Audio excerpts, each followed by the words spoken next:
أهلا بكم.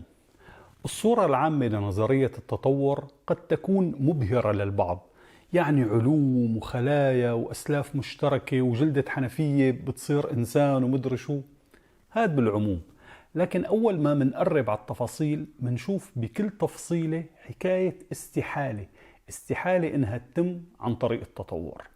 اليوم رح نحكي بتفصيلة كتير صغيرة، لكن أتحدى أي تطوري أنه يقدر يبررها بطريقة نظرية النشوء والارتقاء. شو هي التفصيلة؟ رح نقولها طبعا بس بعد تمهيد صغير. جاهزين؟ تفضلوا.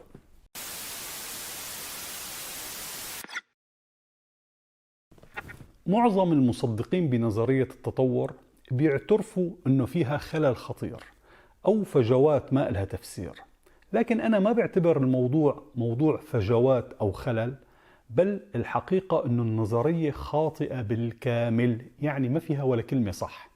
فغايتنا مثل ما لاحظتوا بهالسلسلة إثبات أن التطور علم زائف، مو لوجود خلل أو فجوة بتكوين النظرية وبس. التطور علم زائف لأنه لا يحمل صفات العلم الحقيقي، لأنه لا يمكن إثبات صحته بالطريقة التجريبية مثل بقية العلوم الحقيقية. يعني مثلا إذا أنت ما اقتنعت بالتمثيل الضوئي للنبات، ففيني أعمل لك تجربة، جيب نباتين متماثلين، أحرم واحد منهم من الضوء وأعطي النبات الثاني ضوء مناسب، وأثبت لك نظريتي بنتائج نمو هالنباتين.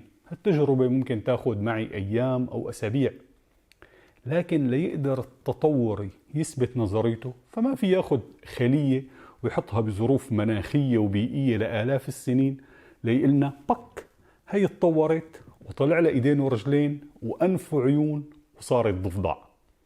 شو هالمثال صبحي عم تقول انف وعيون؟ الضفدع ما له انف. له انف مو مشكلة، اذا له نعمة، واذا ما له الله يطعمه انف. قصدي ان شاء الله الطبيعة تعطيه انف متطور. نرجع لموضوعنا. اذا التطوري ما في بنفس طريقة الاثبات العلمية واللي بتمشي عليها كل العلوم التجريبية انه يثبت نظريته، فيجيب جلدة حنفية ويخليها تتطور قدامنا لتصير حوت بحري مثلا. لان مثل ما بيزعم التطوري فهالشي بيحتاج لآلاف وربما ملايين السنين. اذا التطور ليس علم تجريبي، وبالتالي هو مجرد افتراضات ذات صبغة علمية. يعني لجيب لكم مثال، هاتوا لي توم. هذا توم، لو انه انا شفت توم طلع من المطبخ ولقيت صحن الحليب فاضي، فراح افترض انه توم هو اللي شرب الحليب.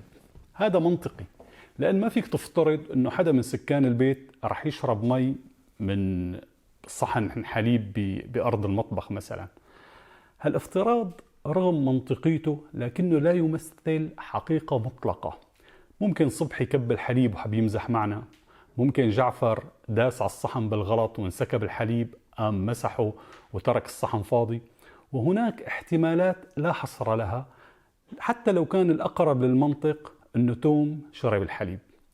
وأنا خلال دراستي للقانون وممارستي للمحاماة لحوالي 30 سنة مر معي كتير حوادث وتجارب كانت الحقيقة خلاف الظاهر أو الاحتمال المنطقي الأقرب، ناهيك عن مشاهد تكررت 1000 مرة بالسينما المصرية لشخص بيصل بعد الجريمة وبيمسك السكين وبتتلطخ ايديه بالدم بلحظة وصول البوليس. رح تقلي بس افتراضات نظرية منطقية. رح قلك أنا برأيي إنها مو منطقية، وعم أثبت بحلقات سبحان الطبيعة إنها مو منطقية. لكن لو أنت شايفها منطقية برضو فيني إقلك المنطق مو كافي لإثبات حقيقة علمية. ورح أعطيك مثال مضحك شوي. حصل مع ممثل كوميدي أمريكي أنه انتقل للسكن بمكان جديد، فتعرف على جاره، قال له شو بتشتغل؟ قال له أنا كوميديان. وأنت؟ قال له أنا بروفيسور بعلم المنطق. قال له شو يعني علم المنطق؟ قال له هو الدراسة المنهجية لشكل الاستدلال الصحيح. قال له ما فهمت. قال له رح أوضح لك بمثال. أنت عندك بيت للكلب؟ قال له نعم عندي. قال له من وجود بيت للكلب أنا بستنتج أنه أنت عندك كلب. قال له مزبوط. قال له من وجود الكلب بستنتج أنه أنت عندك عائلة، لأن الكلب بيحتاج أكثر من شخص يعتني فيه. قال له تمام. قال له كونك صاحب عائلة بستنتج أنك إنسان بتمارس الجنس العادي، يعني أنت مو جاي، لست من المثليين. قال له تمام، طبيعي يعني. قال له شفت، بالتسلسل المنطقي من معرفتي انه انت عندك بيت كلب اكتشفت انك انت مو مثلي. هذا هو علم المنطق. الكوميدي الامريكي اقتنع، ومره ناطر على الموقف فتاخر الباص، قام واحد واقف قدامه شعل سيجاره وقال له بيقولوا الباص بس تشعل سيجاره بيجي.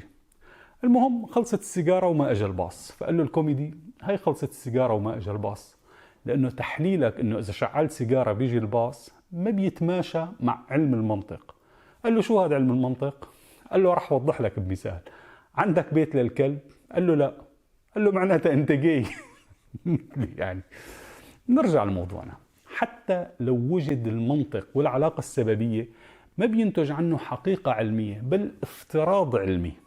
إذن التطوري ما في يثبت النظرية بالطريقة التجريبية المتبعة بمختلف العلوم، لكن التطوري في يشوف آثار كائنات حية ضمن حفريات قديمة وما يقدر ينسبها لحيوان معروف، فبيفترض أنها لكائنات مرحلية. والتطوري وقت بيحلل الدي ان اي للإنسان والشمبانزي وبيشوف التشابه بيناتهم فبيفترض وجود أسلاف مشتركين. وساعتها بنقول له مثل ما قلنا له بحلقات سابقة، برافو عليك، أحسنت، سابر وإلى الأمام، عم تفكر، صار معك 3 أحسنتات وجيد، افتراضاتك مسلية، لكن لا يمكن إثباتها ولا يوجد على صحتها ربع دليل. بالتالي هذا كله مو علم. الافتراض ليس علم والإثبات مستحيل. واللي بيجاري نظرية التطور من شدة شهرتها والتعامل معها على إنها علم فبيجاريها حتى ما يتم وسمه بالجهل، إنه يعني هي فيها أشياء صحيحة وإنه ممكن تكون وما فيها ولا كلمة صح. وارجع للعقل والمنطق بتكتشف مدى سطحية هالنظرية وقلة قيمتها العلمية. هاد كله إذا حبينا نحكي عن أساس النظرية والفرق بين الافتراضات المصبوغة بالعلم وبين العلم الحقيقي، العلم التجريبي المثبت. أما إذا حبينا نناقش هالافتراضات فرح نلاقي ساعتها 1000 دليل ودليل على سذاجة الافتراضات بحد ذاتها. وذكرنا بأمثلة سابقة كيف لو كانت نظرية التطور صحيحة والدوافع البيئية بتقود عملية التطور فكان قضاء الأسماك لملايين السنين بالبحر دافع لتطور جهاز تنفسي للأسماك بيخليها تحصل على الأكسجين من الماء مباشرة. بس شفنا أنه الحوت كمان قضى ملايين السنين بالماء ولكن ما صار يتنفس مثل السمك، بل يتنفس الحوت الهواء اللي نحن بنتنفسه. ولو كانت هالافتراضات منطقية لكان بالمنطق مثله مثل السمك اتطور باتجاه الغلاصم واستخلاص الأكسجين من الماء. هذا طبعا إذا قدرنا نفترض أنه الكائن رح يقدر يعيش ويتطور لآلاف السنين بدون ما يتنفس، لبين ما هيك تقرر الطبيعة شو جهاز التنفس المناسب لتطور له إياه خلال آلاف أو ملايين السنين. والتفصيلة اللي بدنا نحكي عنها اليوم وهي من الأمثلة يلي بتثبت سطحية افتراضات التطوريين هي المثانة أو جهاز طرح البول، اللي إذا افترضنا أنه الحاجات الطبيعية اتطورت نسبة للظروف اللي عم يمر فيها الكائن الحي فصار عنده نواتج عملية التمثيل الغذائي واضطر يطرح النواتج السائلة عن طريق البول، فقامت الطبيعة بإنشاء جهاز بول لتطرح النواتج خارج جسم الكائن الحي أو الإنسان مثلا، لأن إذا بقيت جواته رح يتسمم الإنسان التطوري ورح يموت وما يكمل حصة التطور بدرس العلوم وينقرض النسل السعيد. لا، ما رح أقول لك إنه لبين ما تطور جهاز طرح الفضلات كيف عاش الكائن وما تسمم بنواتج عمليات الجسم المختلفة. لا، رح أقول لك آمنا وصدقنا بكل هالشي واستطاعت الطبيعة هيك لحالها تطور جهاز لطرح البول خارج الجسم. سبحان الطبيعة.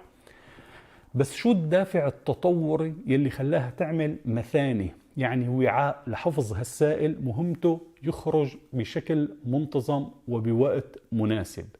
يعني الطبيعة كتر خيرها استخلصت هالسموم والفضلات من جسم الإنسان وقدرت تطرحهم خارج الجسم، عن جد كتر خيرها. يعني كان ممكن كل ما نتج نقطتين انه تخرج هيك مباشرة فبيتخلص منها الكائن التطوري فورا وهو بيرتاح ضميره.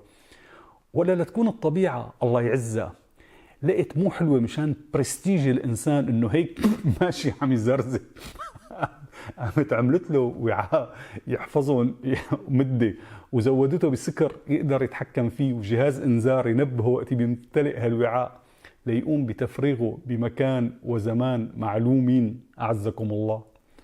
لا، ومو بس هيك، في خاصية مهمة إنه عملية المثانة عملية إرادية بيقوم فيها الإنسان وقت بتنبهه المثانة نفسها إنه صار فيها كمية بتحتاج تفريغ. لكن عند الطفل أو البيبي لو كان الموضوع إرادي لكان الطفل الرضيع ما عرف إنه لازم هلأ يعمل بيبي وضل محصور ليتأذى.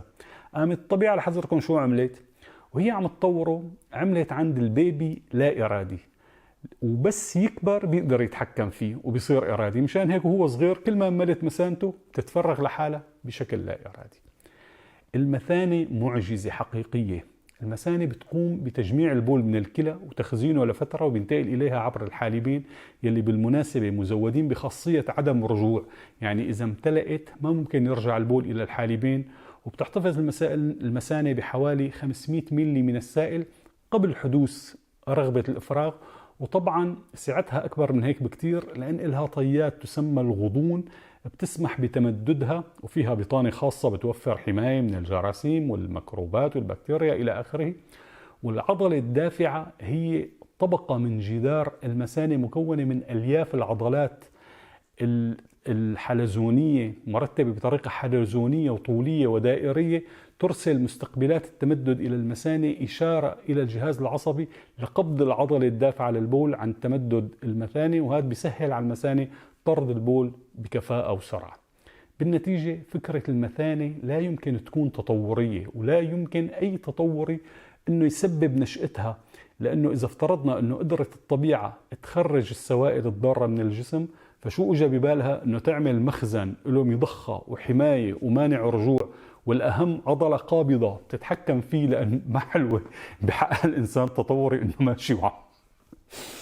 شو فيتم؟ قصدي ايه نعم. لا تنسى الاشتراك بالقناه، واذا لم تشترك فاعلم ان توم منعك.